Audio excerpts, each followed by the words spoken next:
Hello and welcome everyone again into another video, and in today's video we have some amazing battles from Pwooj. I don't know how to pronounce the name, but I'm gonna say Pwooj, and they are rocking a solid code breaker, which I didn't even think about. Like, I've never thought like I need to use this Pokemon, and it does make lots of sense, to be honest. It's TOGEDEMARU, because TOGEDEMARU like is a code breaker to Toxapex teams plus that thing teams. What's that thing? The Fairy Rock Pokemon, Carbank.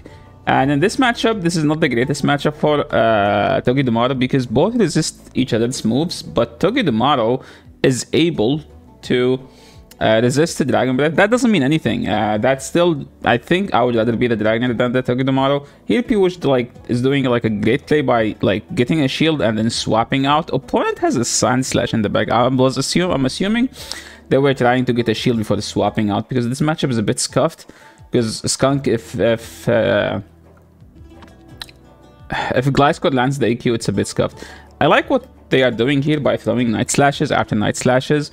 So now, since okay, I'm assuming like they died in 2 counters, so if they are able to KO, that would be nice. If they aren't, they have the shield, because technically this team is a bit too frail. So if you're not that fast on swap, okay, this is like actually a nice patient. Like, look at this.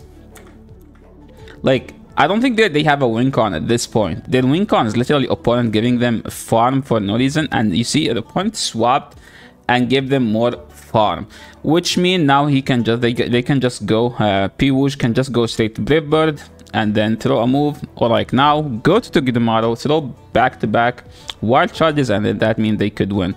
So since they can't get there, they have to bait. So is this bait gonna land? Let's see. The bait was landed, and amazing counting there by Pwooj, and now they are able to land the wild charge and winning almost an unwinnable game. So that was like actually a great play there, being patient on the swap, waiting them to try to sack the Pokemon, to sack the Dragonair, or like to catch on them, and then like be able to just farm down after. Because if the opponent didn't swap, the Dragonair would have been able to finish the game. TOGEDEMARU into Cresselia. This is a good matchup for TOGEDEMARU. Opponent swapping to double, and we see a fast reaction by Pwooj.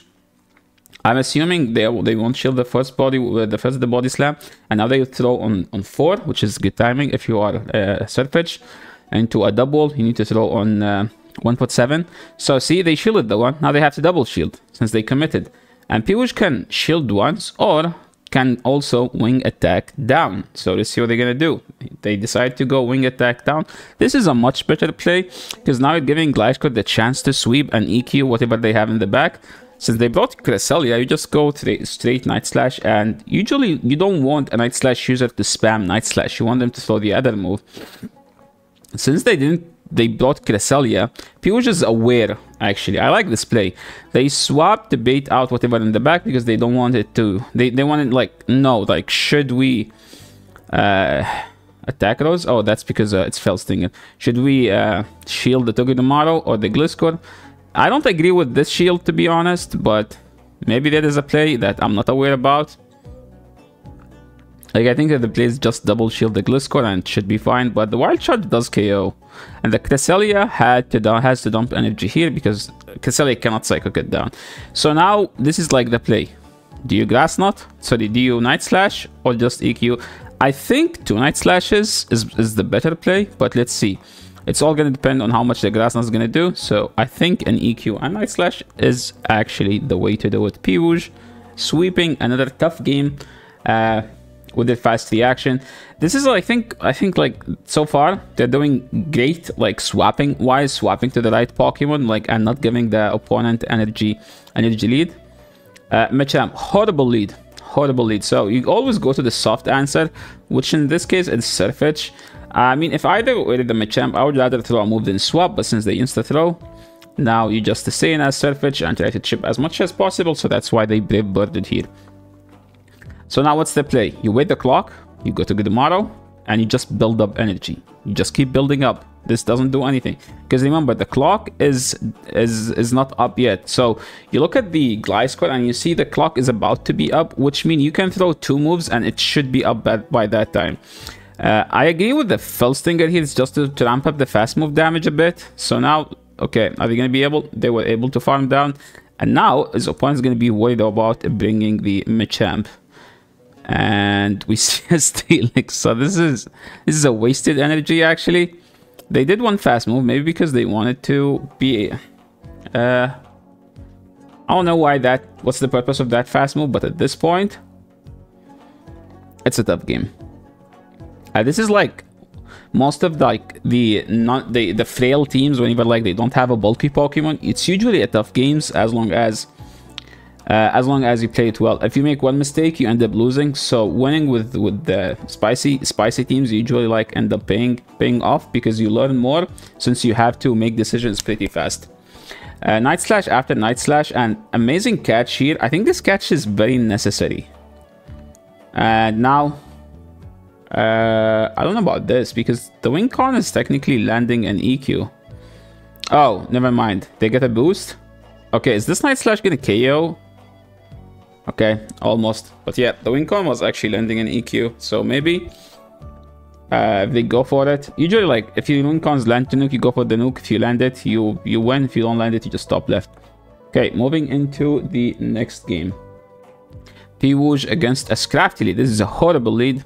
I'm assuming as they will swap into Scrafty and to Selfridge. No, the swap was into Cresselia.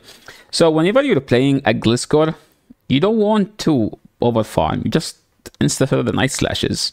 So unless the matchup require you to EQ plus Night Slash, then yes, you do that. I think 3 Night Slashes are enough to KO the Cresselia. Maybe Pwooj is trying to catch the opponent off guard, but remember, if both are same HP, that means you can fast move down the Cresselia, but Cresselia cannot fast move you down because Psycho Cut does nothing, basically. Literally nothing. Opponent is counting, they are aware, and they are now opponent from hard countering Pwooj, and now Pwooj hard countering them because they were able to flip the alignment by having the same amount of shields. So Gliscor was tough for the opponent team, so that was a nice swap. This is a very greedy bait, by the way. This is a very greedy bait, because if the opponent no shield, it's gonna be a tough game. So now what we're gonna see, I mean, if he shield the Shadow Ball, that's nice. If he doesn't, he shielded the Shadow Ball, and now he just goes straight Wild Charge at this point. And another one. Now you swap and throw a Leaf Blade. Okay. Now you just CMP on the next one, I guess. So this is going to be a Power Punch. You do like 1-2, throw, and yo, get the bubbles. Pwooj, watch out. And that was a nice win for Pwooj. Now moving into the next battle. Let's see. To be honest, I thought this video is going to be about TOGEDEMARU, but so far I'm impressed with the Gliscor the most. The Gliscor has been doing great as a safe swap. Maybe I need to use it. So they are playing Pisto, and they have a Jellicent lead. This is a good lead, by the way. Jellicent doesn't have a bad matchup in general. Pwooj is always greedy with the baits. See, you're getting punished. So don't be greedy. Don't be greedy. Just build up to 2 and then throw them back to back. If they throw before you, you don't need to shield since you're not debuffed, right? Now they are going for the Wild Charge, and since the opponent called the bait, they can just shield, and I mean, calling one bait is enough. Hopefully they are going to be able to get to this Leaf Blade, but the opponent, unluckily, they caught it on Toxapex. Now Pwooj has to wait the clock and then go TOGEDEMARU again, and I'm assuming they are going to let the first Brian go, or they are just going to straight nuke. And since Pwooj baited, so the opponent, I'm assuming the opponent is going to let it go, because it seems that Pwooj always baiting. So that was a nice call by not baiting. Now, what's the play here? Let's see. Double is extremely annoying.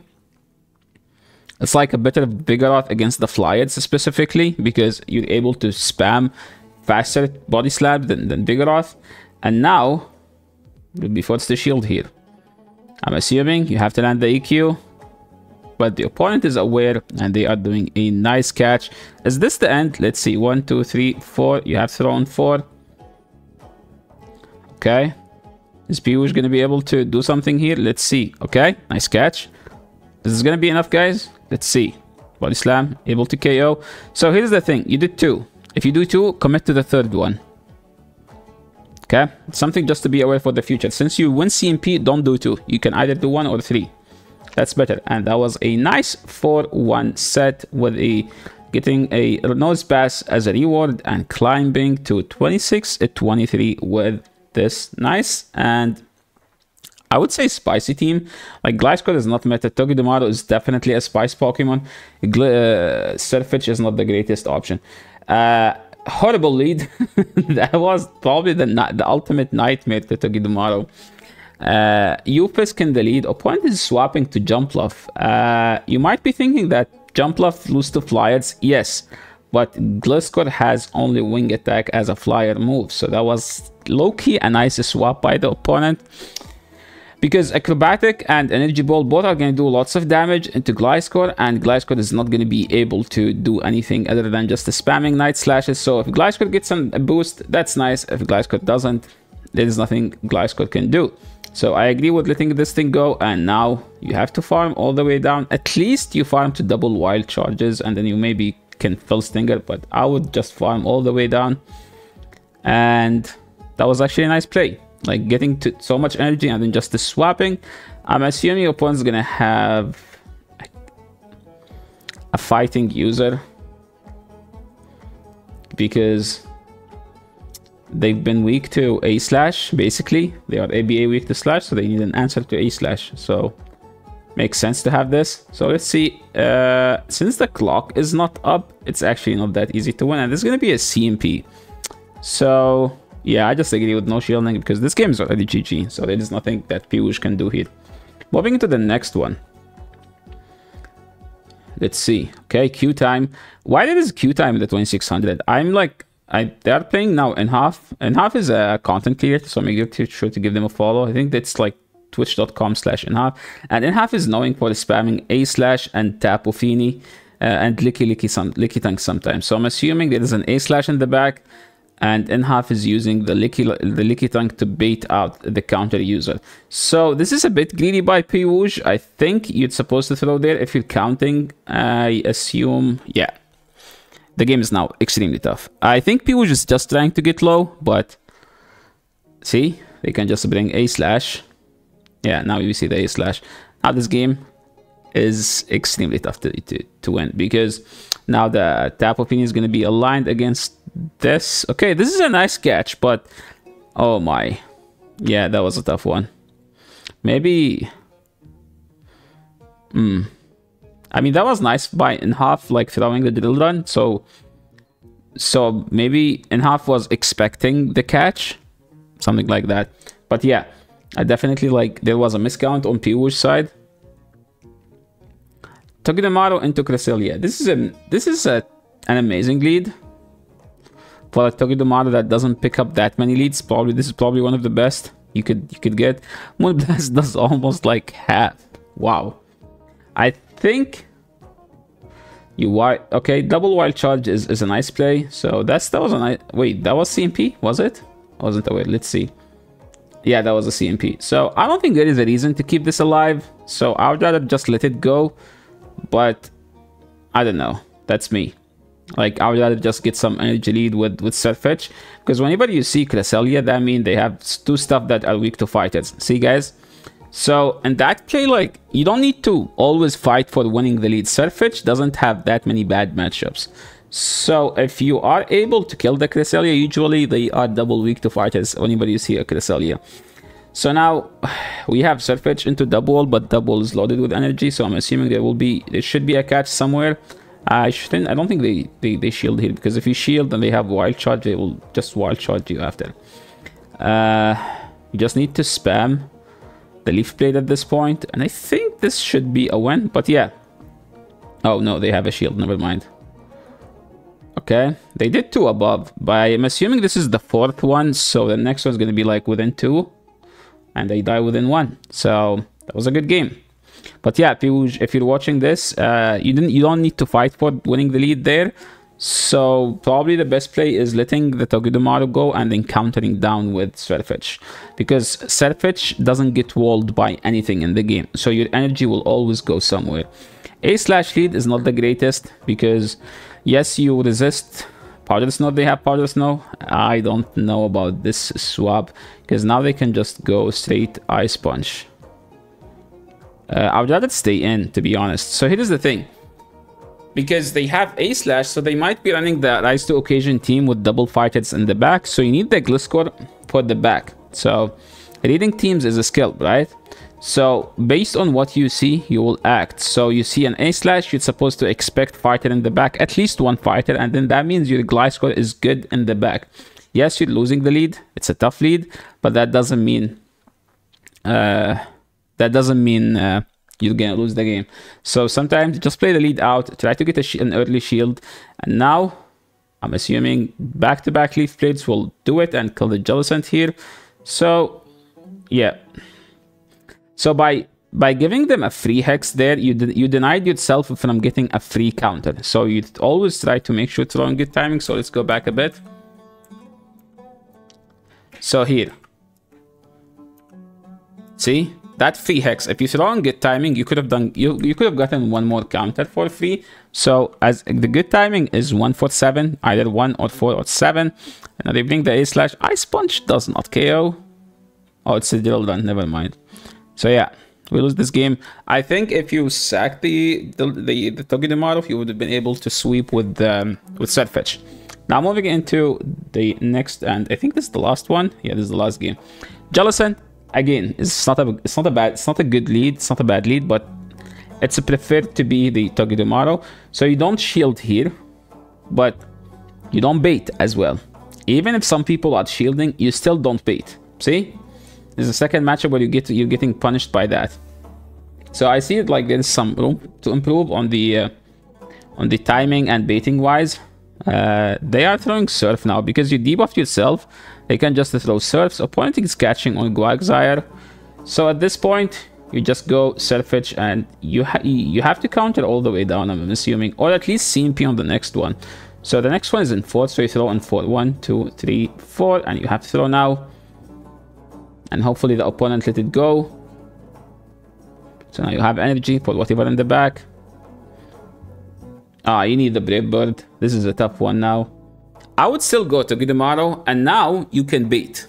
Now you can bait in this situation because they are up a shield, so they can no risk. Like they don't need to risk it. They can just shield and have the alignment. Now since they bring the jelly, you need this to KO. Well, you don't need to KO. You actually need to farm it down after. Since they throw the Surf. If they don't throw the Surf, you need it to KO. But now we have some decent energy. I think you EQ here, because EQ is single resisted. So I agree with this play. And that was a nice recognition by Pwooj. So that was actually a nice play. You need the EQ there because you can deny them from getting a move. You can deny them from getting a fast move, and 1 EQ does more than 2 Night Slashes. So yeah, thank you so much, Pwooj, for sending me these battles, and good luck with the climb. And hope you guys like these videos. And if you want to showcase your battles on this channel, I will be leaving a Google form. You just need to fill the Google form with a link to your battles, and I will be glad to feature most of it. And make sure to check whether you want me to, I don't know, give you feedback or just showcase a nice team. As an example, this was a nice team, and Pwooj had like a solid team plus feedback, our coaching. So yeah, Pwooj, I would say you need to work more on when to bait, when to nuke. But overall, I think you get the legend quality in your play style. And yeah, thank you so much for sending me these battles. Thank you so much for watching. This is the end of the video, and see you in the next one. Peace.